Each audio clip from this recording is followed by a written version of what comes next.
Hi friends, ఈ రాజీవ్ యువ వికాసం స్కీము అప్లికేషన్ అయితే కంప్లీట్ కావడం అయితే జరిగింది.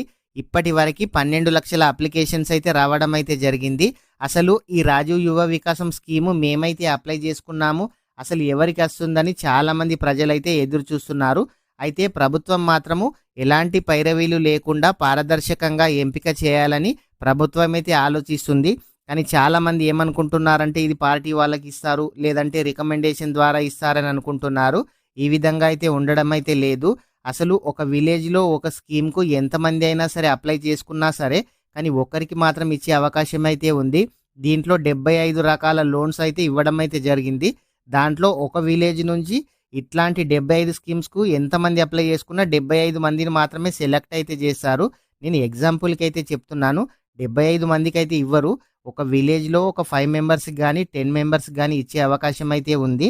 ఈ అప్లికేషన్ చేసిన ప్రతి ఒక్కరు కూడా మీ దగ్గరలోని ఎంపీడీఓ ఆఫీస్లో ఈ అప్లికేషన్ సబ్మిట్ చేయాలి.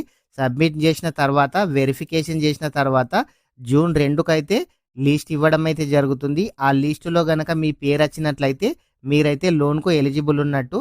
ఈ రాజీవ్ యువ వికాసంకు సంబంధించి ఎలాంటి అప్డేట్ వచ్చినా మన ఛానల్లో వీడియో చేయడం అయితే జరుగుతుంది. Thank you friends.